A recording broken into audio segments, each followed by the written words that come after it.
Hello students, welcome after Diwali vacation. In previous video, we learn about refraction of light and refractive index. Refraction of light म्हणजे काय आणि refractive index काय आहे हे आपण पाहिलं होतं. आता ज्यावेळेस लाईट हा एका मीडियम मधून दुसऱ्या मीडियम मध्ये ट्रॅव्हल होतो त्यावेळेस त्याचा पाथ चेंज होतो हे आपण पाहिलं होतं. Suppose this is the normal, this is the refracting surface XY आणि हे फर्स्ट मीडियम असेल की ज्या मीडियममधून लाईट इन्सिडेंट झालेले आहे. This is the ray of light, incident ray of light. तर आता हा जो आहे याला आपण अँगल ऑफ इन्सिडन्स असं म्हणतो. तर हा स्ट्रेट लाईन न जाता तो काय झालेला इकडं नॉर्मलकडं झुकलेला आहे आणि हा जो अँगल आहे याला आपण म्हणतो अँगल ऑफ रिफ्रॅक्शन. तर ही जी प्रोसेस आहे किंवा हा जो फेनॉमेनॉन आहे या फेनॉमेनॉनला आपण रिफ्रॅक्शन ऑफ लाईट असं म्हणलेलं आहे. तर according to Snell's law we know that this ratio of sine i and sine r, हा जो रेशो आहे this ratio is constant. I म्हणजेच अँगल ऑफ इन्सिडन्स आणि आर म्हणजेच अँगल ऑफ रिफ्रॅक्शन. तर ह्यांचा रेशो हा कॉन्स्टंट असतो आणि त्याला आपण म्हणलेलं आहे रिफ्रॅक्टिव्ह इंडेक्स. काय म्हणलेलं आहे आपण त्याला रिफ्रॅक्टिव्ह इंडेक्स आणि तो आपण दाखवलेला आहे एनने दाखवलेला आहे. तर आता हा जो रिफ्रॅक्टिव्ह इंडेक्स आहे तो रिफ्रॅक्टिव्ह इंडेक्स हा कशावर डिपेंड आहे. तर it depends upon first medium and second medium म्हणजे पेअर ऑफ मीडियम. म्हणजे पहिलं मीडियम कोणतं आहे आणि दुसरं मीडियम कोणतं आहे ह्याच्यावरती डिपेंड आहे. म्हणजेच पहिल्या मीडियममधला अँगल ऑफ इन्सिडन्स आणि अँगल ऑफ रिफ्रॅक्शन हा कशावर डिपेंड असणार आहे तर त्या मीडियमच्या पेअरवरती डिपेंड असणार आहे. मग रिफ्रॅक्टिव्ह इंडेक्सची जी व्याख्या आहे ती व्याख्या आपण करताना काय केलेली आहे ही व्याख्या. तर sine i upon sine r म्हणजेच स्नेल्स लॉनुसार. तसंच रिफ्रॅक्शनच्या लॉजनुसार जर आपण पाहिलं तर हीच डेफिनेशन आपण काय केलेली आहे. तर velocity of light in first medium to the velocity of light in second medium हा जो रेशो आहे त्याला आपण रिफ्रॅक्टिव्ह इंडेक्स असं म्हणलेलं आहे. स्पीडच्या संदर्भात आपण पाहिलेलं आहे हा. मग जर समजा हे पहिलं मीडियम जर एअर ऑर व्हॅक्यूम असेल म्हणजेच पहिला लाईट जो इन्सिडेंट होणारा जो आहे तो हा एअर ऑर व्हॅक्यूममधून इन्सिडेंट झालेला आहे. First medium is air or vacuum, ही पोकळी असेल. तर हा जो आहे एअर ऑर व्हॅक्यूम त्याच्यामधून हा सेकंड मीडियममध्ये काय करणार प्रवेश करणार. आता हा त्याचा ओरिजिनल पाथ आहे पण इकडं न जाता तो इकडं रिफ्रॅक्ट झाला. हा नॉर्मल आपण घेतलेला जो आहे हा नॉर्मल आहे. तर याच्यामधून याच्यामध्ये जाताना हा त्याचा पाथ चेंज झालेला आहे याला आपण रिफ्रॅक्शन असं म्हणलेलं आहे. तर रिफ्रॅक्टिव्ह इंडेक्स म्हणजे त्या दोघांच्या साईनचा रेशो आय आणि आरच्या.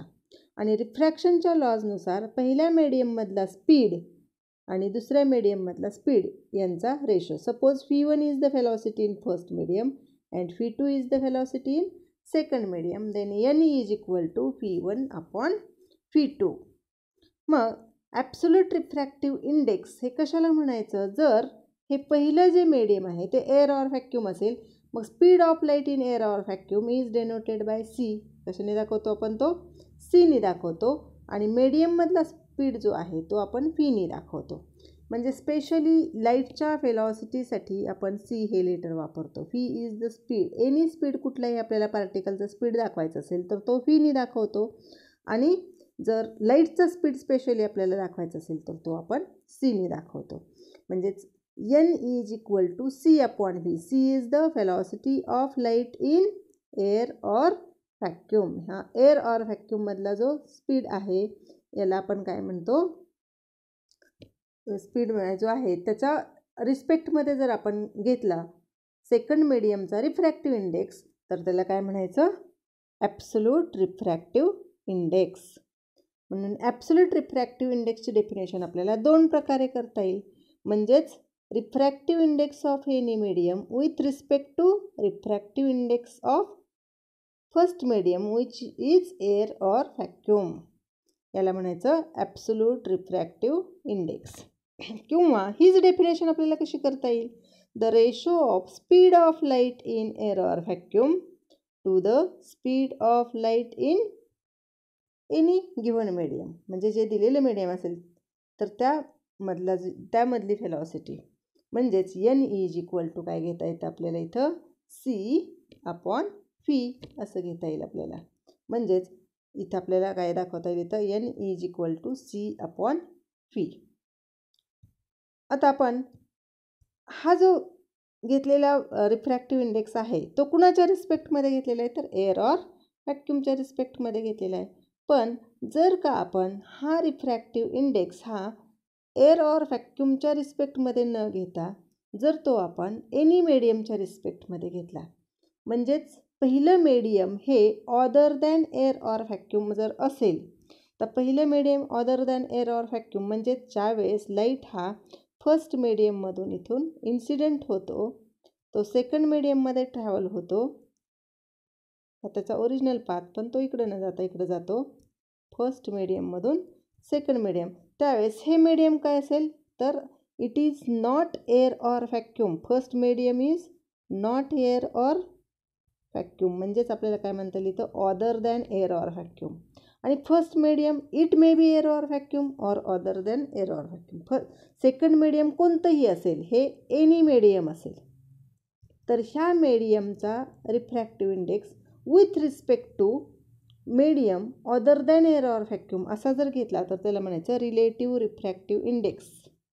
काय म्हणायचं त्याला, रिलेटिव्ह रिफ्रॅक्टिव्ह इंडेक्स. म्हणजे पहिलं मीडियम हे एअर ऑर व्हॅक्यूम नसायला पाहिजे. This is not air or vacuum असं असेल इथं. म्हणून याची डेफिनेशन आता आपल्याला कशी करता येईल, तर refractive index of second medium, आणि सेकंड मीडियमचा रिफ्रॅक्टिव्ह इंडेक्स हा आपण कशाने दाखवलेला आहे, N2ने दाखवलेला आहे. N2 with respect to first medium which is other than air or vacuum is called as relative refractive index. याला काय म्हणायचं, रिलेटिव्ह रिफ्रॅक्टिव्ह इंडेक्स असं म्हणायचं. किंवा हीच डेफिनेशन आपल्याला स्पीडच्या बाबतीत करायची म्हटलं तर आता पहिल्या मीडियममधला जो स्पीड आहे तो स्पीड समजा आपण φ1 घेतला आणि दुसऱ्या मीडियममधला स्पीड जो आहे तो आपण φ2 घेतला, तर आपल्याला काय घेता येईल इथं N is equal to φ1 upon φ2. N is equal to φ1 upon φ2. φ1 is the speed of light in first medium आणि φ2 is the speed of light in second medium. कारण ह्याच्यामध्ये एअर ऑर व्हॅक्यूम मीडियम नसणार आहे, त्यामुळे आपण हा जो स्पीड आहे तो स्पीड आपण फीने दाखवलेला आहे. पहिल्या मीडियममधला स्पीड म्हणून φ1 आणि दुसऱ्या मीडियममधला स्पीड म्हणून φ2. तर हा जो रिफ्रॅक्टिव्ह इंडेक्स आहे, ज्यावेळेस पहिलं मीडियम हे एअर ऑर व्हॅक्यूम नसेल तेव्हाचा याला म्हणायचं रिलेटिव्ह रिफ्रॅक्टिव्ह इंडेक्स. तर हे रिफ्रॅक्टिव्ह इंडेक्सचे आपण 2 प्रकार पाहिलेले आहेत. आणि आता याच्या पुढचा जो पार्ट आहे तो आपण नेक्स्ट व्हिडिओमध्ये पाहूयात, किंवा ह्याच्यावरून आपल्याला आणखीन काही कन्सेप्ट स्टडी करायचे आहेत ते आपण नेक्स्ट व्हिडिओमध्ये करूयात. थँक्यू.